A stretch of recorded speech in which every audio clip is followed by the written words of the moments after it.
y'all, welcome to It's Complicated, and today I'm going to tell you guys about my abortion. Woo. I am very nervous to do this, but I think it could help someone. So when I had my abortion, actually let me rewind a little bit. My husband, who's now my ex-husband, and I had just gotten not remarried, gone back together, and then we eloped. And then we decided that we wanted to have a baby, like right away. We were in a really good place. Problems that we had had before were gone.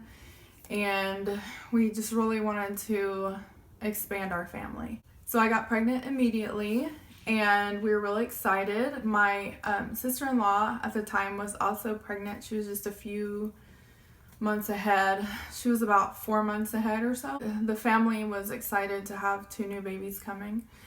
And so when I was 15 weeks and 1 day, I started to bleed a little bit, and I knew that that was like not that big a deal because it was just like a little bit of blood. It was nothing big, and I'd actually bled with my 2 previous pregnancies. I called the doctor anyway and just let them know, gave them a heads up.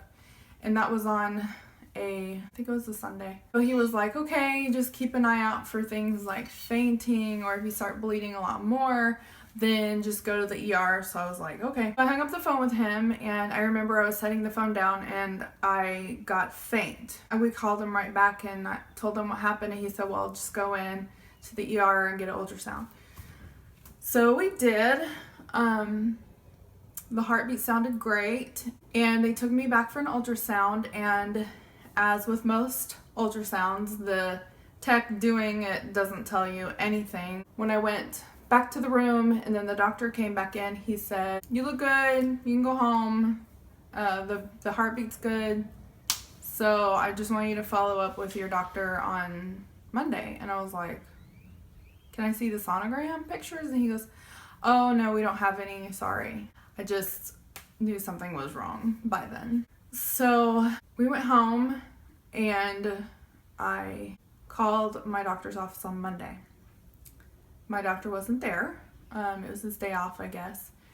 And the nurse on the phone said that the other doctor there had looked at what the ER sent. They said, we want you to go have a level 2 sonogram so we can get a closer look at the baby. And I was like, okay. I knew once again my gut was telling me something is wrong. I remember my daughter's first day of school was going to be that day that we went to look at the sonogram, the second sonogram. And it was just a very surreal day. I remember taking them to school, and I just had this feeling that it was not going to be good when they got home. We went for the level 2 sonogram is what it was called, and they had like a big TV where you could watch the sonogram, so nothing was hidden, you know. And my husband and I just sat there and watched them do the sonogram, and clearly she was malformed. She had, first of all, she had a hole in her heart, which is not that big a deal. That could be fixed. But on the sonogram, it showed up white, which they said usually means Down syndrome. This was back then. I don't know if it still like indicates that or if that's still true. And by the way, this was in 2003, so it's been 13 years. The other thing was she had no skull. She had her facial bones, but she didn't have like the back of her head back here. She still had her brain, and she still had like scalp, and hair probably even. I don't know if that far along they have hair. I could see it on the screen. Her head was just kind of like floating, this part. And it was like moving like that. So weird. But the picture they took was kind of neat because whenever he took the picture And then it came out looking like she was a panda bear because it looked like she had ears, like round ears. Well, he told me that she would not make it. And if I tried to carry her to term, then it could be dangerous for me, or most likely my body would miscarry her. It's really hard for me to remember everything he said. First of all, it's because it was 13 years ago, and second of all, just like you see on TV, just like he was talking and I was just like, all I could hear was blood rushing through my body. He gave us this business card and he says, you know what you need to do? Go to this clinic and they're gonna help you. So it's like, okay, the baby's gonna die. He said we're going to do a procedure called a D&E. And I didn't know what that meant. I knew that the baby was going to die, but I didn't know exactly what a D&E was. He never said the words abortion, ever. Which, looking back, I wish he would have, because I would have had more clarity as to what was going to happen at that point. We made an appointment. It was going to cost $500, and so we had to get help paying for that. I asked them, would I be able to take her body to bury it? They were like, you can, but it's going to cost an extra $1,000 for us to ship her to you and stuff. And I was like, what? It just didn't make any sense. So, sorry, my dog is down here. It was all very devastating, and I realized I didn't have $1,000, and neither did anyone, to ship her body. And I was very confused. We made this appointment, and I went and filled out all this paperwork. And when you get there, they ask you what you're here for, and I told them I was having a D&E. They just handed me this paperwork, and it was a color. I don't remember, I think it was green or something. I was looking around in the room, and there was these pregnant girls in there. Girls who were obviously pregnant, showing a lot, some of them. And it just made me really sad, and I was like, why would these girls be having an abortion? This is so sad. Like, it just broke my heart. And I was just like thinking, you know, I would give anything to take their baby, to help them raise their baby. So I went into this room, the counseling room, which I guess they do for everybody, and the lady started telling me what was going to happen when I went into the room. And she asked me if I wanted a 2-day procedure or a 1-day procedure, and I was like, what's the difference? And she says, well, with a 2-day procedure, you'll actually go into labor. I was like, well, at least can I have the dignity of going into labor? So I chose the 2-day procedure. So then she tells me, okay, and this is what's gonna happen. And she proceeds to show me this long, clear, wand looking thing that was hollow, probably about that big around.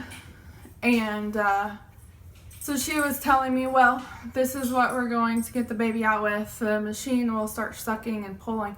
And then she showed me photos of aborted babies. And I was like, excuse me, what are you doing? And she was like, well, you know, we really want to try and talk you out of this. And I was like, talk me out of what? And she was like, of an abortion. And I was like, I'm not having an abortion. And she says, that's what your papers say. And I was like, well, I don't want an abortion. I want my baby. And she was like, why are you here then?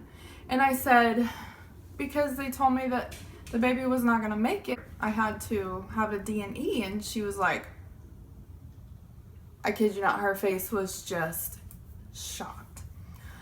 So remember when I told you they gave me colored pieces of paper to fill out? Well, they gave me the wrong color. There's a whole different color if you're having an abortion for medical reasons. So, mind you, this whole time we're in this counseling room, I'm bawling my eyes out. Like, just crying and crying and crying and screaming at this lady because she was doing this to me. And I had to refill out all the paperwork again in the correct color. That should have been my first clue that this place didn't care about anybody. And Well, maybe with the exception of that lady, the counselor, but I don't know. I really don't know. So she didn't show me any more pictures of the babies. So after that, I went in and had another sonogram, and they showed me the baby, and the baby had a heartbeat still. And I mean, I got to see her one last time. It just wasn't hitting me that I was having an abortion. Like, I just kept telling myself, no, it's a D&E. It's a D&E. That's not the same thing.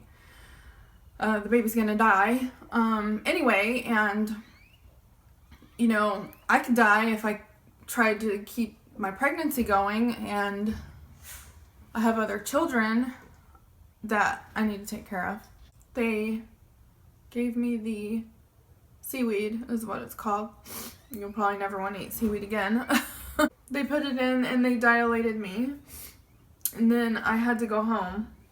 I had to go home and come back the next morning. So the seaweed dilates you and then you go into labor. So I went home, and after a few hours I went into labor, and I was having contractions, and they hurt, kind of like menstrual cramps, but they were not like the same as when you're 9 months. I was in a lot of pain. I was crying a lot. And my little daughter, my 7-year-old, took care of me. I had a 7-year-old and a 4-year-old at the time. Both girls. She took care of me. I think my husband was just didn't know what to do. So the next morning we went back and got ready, and I went in the room where they were gonna do it. And the nurse left me alone in the room for a few minutes, and I started talking to my daughter. We named her Charlize. We'd already picked her name. And I told her, because this is what I believe, that she was going to see a really bright light, and not the one from the doctor, the one from heaven. And when she saw the bright light, to immediately go to that light. Don't wait for anything. Just go. Because there is going to be people waiting for her. Her grandma, my husband's mom, would be there. My grandfathers were both there. I just told her people to look for her. And I said, they're going to be so happy to see you, and they're going to take care of you, and God will take care of you. And don't worry about anything. Then they came in, and I laid down and I looked up.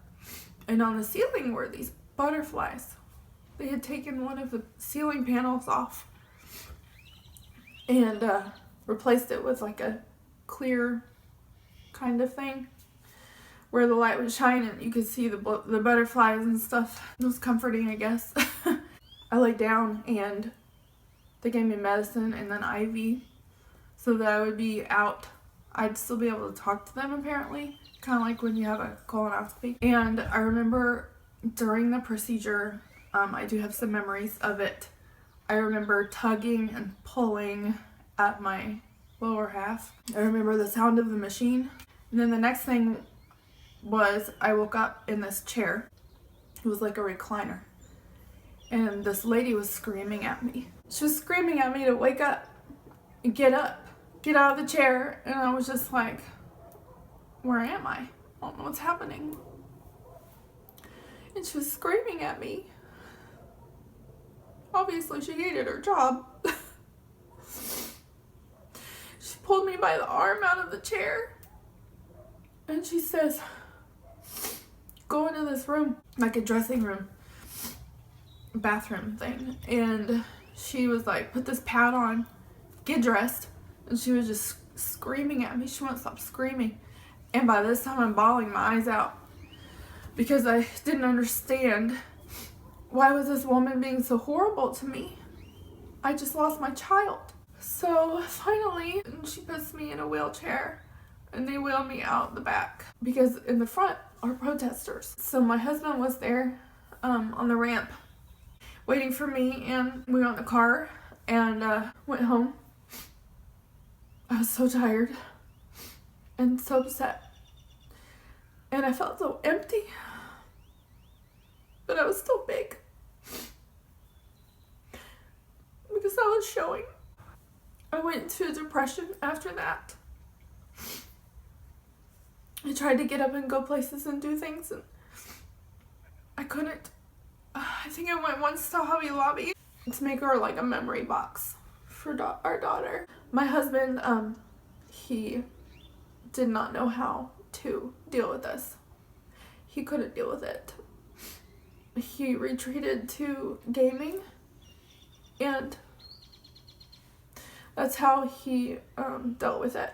I had family come over for a few days and help me, and you know, his family and my family, my mom and my friend at the time, she came over to help with the girls and stuff. My little girl, once again, my 7-year-old, who's now 20, she took care of me when it was not her place to do that. She was only 7. She took care of me and her little sister. And then I began to recover physically. Mentally it was tough. The only thing I wanted to do was watch Friends, and I had just gotten a few of the first seasons of DVDs, so I would watch Friends around the clock, like it was always on. And then you know, slowly got better after a while, like maybe 6 months or something. I decided to go to therapy. My husband went with me one time, and then he decided it wasn't for him. And I started to heal, and he didn't. And honestly, to this day, I don't know if he's dealt with it. I don't think he has. But I don't know anymore because we're not together. About 1.5 years later, after the abortion, we ended up getting divorced because I had sort of started to heal, and he was not, and we were not making it. So we got divorced. It was real hard on the kids and stuff, but that's another story for another time. I am not pro-choice anymore. I am pro-life. I realized that I should have never, ever aborted that baby. The situation was so bad. It was a very fast whirlwind process. I had to forgive a lot of people who were involved. I went to a class at a church that helped me deal with it, and I had to forgive everyone. I had to forgive my family, my ex-husband. I had to forgive the sonographer, my doctor, everybody involved, and actually that felt really good. And I had to forgive myself. I had to get right with God. I'm in a much better place now, believe it or not. It still hurts to tell the story, the full story, like I have, but most of the time I can just talk about it with people, you know, because I'm not going into extreme detail like I just did. And if I had ever gotten pregnant from rape, doesn't matter. I would have kept that baby too. I would have kept Charlize if I could have. If I could go back and have her, I would have her. If she had been born when she was supposed to be born, and she was healthy, she'd be 12 now. Had she been born, had I let my pregnancy go all the way, I would have had precious moments with her that I will never get back. It's a big regret. I wish I had not done it. I wish I could have held her, even if it was for an hour. I should have left it in God's hands, but I didn't. So, anyways, the past is the past. And all I can do now is share my story and let people know that abortion is not the way to go. It's not the way to go. If you're pregnant and you don't want your baby, someone will take your baby. You don't have to abort the baby. I'm going to leave some links below that will have information as to what to do if you find yourself pregnant, or if you are in a situation like mine, or if you've had an abortion. Also, I just want to say that God forgives everything, and He forgave me I felt it in my heart. I believe it. Because Jesus is my Savior. And that's that. God loves us. He doesn't want us to suffer, but sometimes we have to. Thank you for watching this video. Love y'all. Bye.